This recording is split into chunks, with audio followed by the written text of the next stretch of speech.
34 players were ranked above Shai Gilgeous-Alexander in high school, which that's absolutely crazy to think about considering he is a leading MVP candidate, and I believe he was also a top 5 MVP candidate last year. And look, he got an All-NBA first team last year. Honestly, he might get on it again, and it's pretty clear.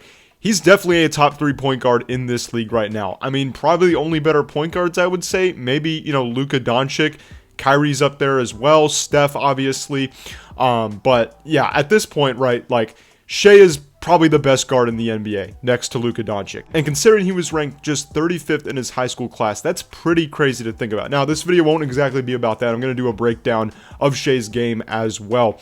But, you look at some of the players on this list, like most of these guys are NBA players, but he probably has ended up being the best player in his 2017 high school class. So, you got Marvin Bagley, Michael Porter, DeAndre Ayton, Mo Bamba, Wendell Carter. You've got Trayvon Duval in there, who played a couple years in the league, and I believe was on the Milwaukee Bucks G League team about 4 or 5 years ago. You also got Colin Sexton, Gary Trent, Jaren Jackson, Kevin Knox, Mitchell Robinson, PJ Washington, Lonnie Walker, right? Like, these are all guys who are pretty, solid NBA players for the most part, but they're not MVP candidates, and they're not guys that are competing for being, the best guard in the NBA like Shai. But yeah, even you go down the list too, right? You got Troy Brown, Nick Richards, Jared Vanderbilt, Nickeil Alexander-Walker, who I believe, if I'm not mistaken, is actually SGA's cousin.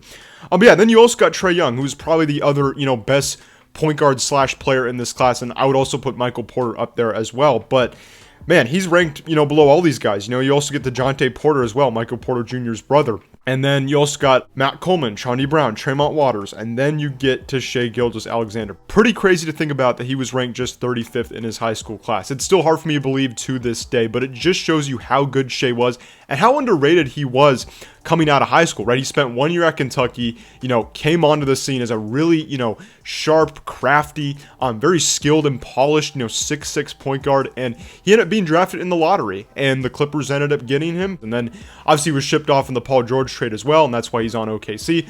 But yeah, SGA immediately came on the scene. He was absolutely great as a rookie. Now let's kind of pivot though to his NBA career a little bit, and let's go over some of his stats. So this past year, pretty clear reason why he was the MVP candidate, right? Thunder were the #1 seed in the West, beating out, pretty much juggernauts in the West, right? Like, Denver, obviously Minnesota has been pretty good this year as well, beating out, the Clippers, Mavericks, all these really, really good teams.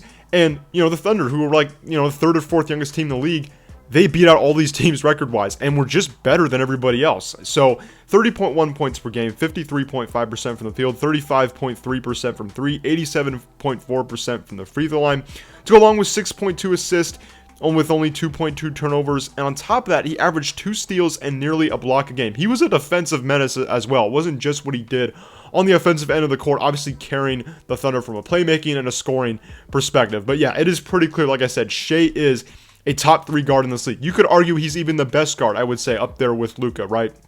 But yeah, Shai has had an amazing past couple years. I mean, you even look at his 2023 season, right, where he helped, the Thunder get back into that like playoff contention level again, right, where he averaged 31.4 points per game on 51% of the field and 90.5% for the free throw line. Like, Shai is a very, very gifted scorer. Like, let's be clear. And I believe I saw a stat where the only other player in NBA history to average over 30 points a game on over 50% of the field. You want to know who that one player is? That's Michael Jordan. Like, I mean, he's playing at a level. I wouldn't necessarily say, that Shai is the next MJ or anything, but like, he's playing at that level, and it's crazy to think about. And he's had an insane impact on this Thunder team over the past couple of seasons. And you even look at his playoff numbers too, right? Now, obviously in this past series against the Pelicans, where they actually really surprisingly swept the Pelicans. I did not expect the Thunder to sweep the Pelicans at all. I honestly thought this series might go 6 games. Even, 7 games to some extent. And Shai really didn't play his best basketball, and let's be honest, the Thunder kind of dominated the Pelicans. Now, obviously we're without Zion, and would Zion have made that series different?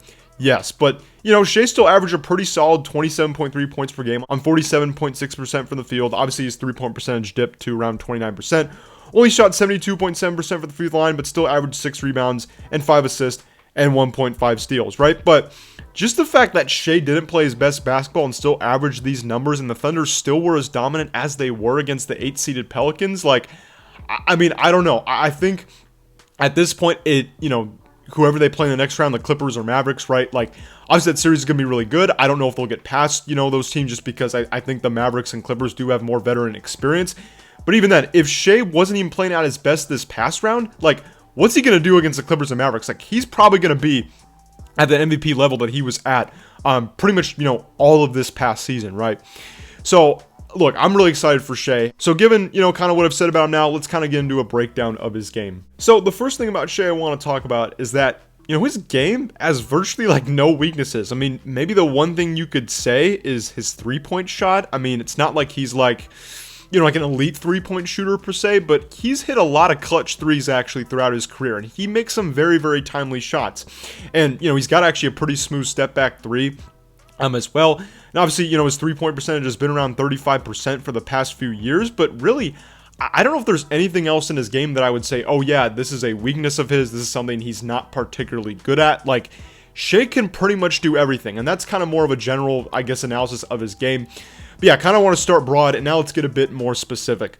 Next, he's got a very, very smooth mid-range game. I mean, that's pretty much where he gets kind of a majority of his points, and this kind of leads into my next point as well with kind of his, crafty, smooth footwork. Like, nobody's guarding his mid-range. Like, given the fact that he's a 6'6" point guard, he can just rise up and pretty much shoot over anybody, right? And so that's been a big asset of his game. I think he definitely took a lot of things from Chris Paul when he played with Chris Paul in the 2020 season for 1 year, and pretty much that year, honestly, Shai could have probably won Most Improved Player. He increased his scoring from like 10 with the Clippers to then 19 points per game in that 2020 season with OKC.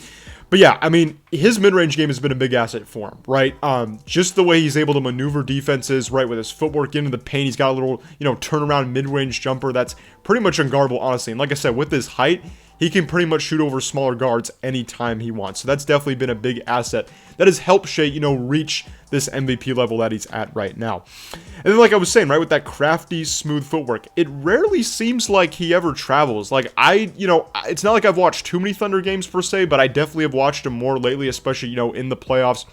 And I would say towards the latter part of the regular season. And when I've watched OKC play, like, obviously I'm a big Warriors fan, so I watch the Warriors a lot. And when I saw OKC play the Warriors, Shai is pretty much unstoppable. I mean, the dude has footwork like I've never seen. I mean, he rarely ever gets called for traveling. Like, his fundamentals are off the charts. I mean, I have to imagine that's what he's been working on a lot in, basically these past few off seasons. Really, touch up on his footwork and make sure that he can use it in a way where, one, he doesn't travel, but two, he gets the defense off balance. And really, that's the next thing. I mean, he has a great use of the pump fake, and you'll see that happen a lot. That's why he's able to get the free throw line quite a bit. That's why he's able to draw a lot of fouls. He has a great pump fake, and he uses his pivot foot extremely well. He knows how to get the defender off balance. Like I said, this is why he gets the free throw line quite a bit and is able to score 30 points per game on over 50% shooting. He pretty much takes high percentage shots. And like I said, when you use, the pump fake and the pivot foot the way that Shai uses it, you're going to be able to get a lot of open looks. And given that he pretty much shoots a lot of shots from the mid-range and in the paint area, that's going to be a pretty high percentage shot almost every time. And like I said, given his height, he can just shoot over smaller guards.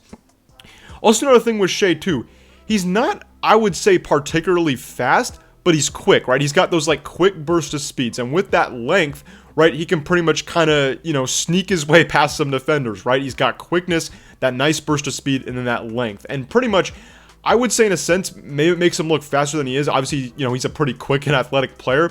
But I would say for the most part, he's quick rather than fast, right? He gives you that quick burst of speed. He's good at changing speed, changing directions. And that's definitely a lot of how he's able to get to that mid-range in the first place. Next, kind of another thing I've alluded to, right? That 6'6" height. I mean, he's a very, very tall point guard. I mean, probably the only other tall point guard, and, somebody I mentioned in this video, is Luka, right? I would say that's the comparison, at least from a height perspective, from that point guard position.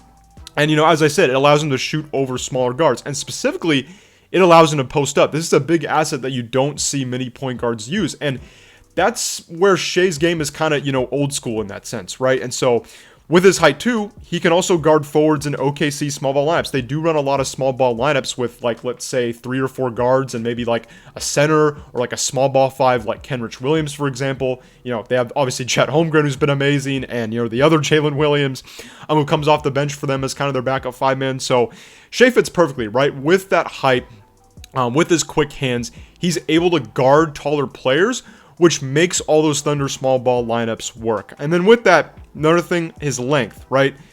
That also allows him to finish easier and draw more fouls, as I said earlier. So I guess, put in that point with one of my earlier points about Shai's game. So yeah, and kind of with that, man, I would say Shai is the most unique guard in the NBA. I can't think of a player that plays the way he does, not only with the fundamentals, but just, you know, his height, his defensive instincts. Just he has great hands on the defensive end as well, and his smooth mid-range game. I mean, man, like I said, if the stats don't tell you that, you know, he kind of is at a level of Michael Jordan right now from a scoring perspective, then I don't know what does, because it also has to do with the mid-range game too. Like, obviously MJ had a smooth turnaround mid-range game, you know, SGA does too, so all of that, man. I think these are the big things that have made SGA a, you know, leading MVP candidate this past year, and a big reason why the Thunder are the 1 seed. So that's my breakdown of Shai Gilgeous-Alexander's game. Man, I have enjoyed watching him throughout the regular season and the playoffs. He's been awesome, right? He doesn't have a particularly flashy game, but he's smooth, he's creative, he's very fundamental, and he just plays basketball the right way. It is a joy to watch SGA play. So thank you guys so much for watching. Hope you enjoyed the video, and I will see you guys in the next one. Peace out.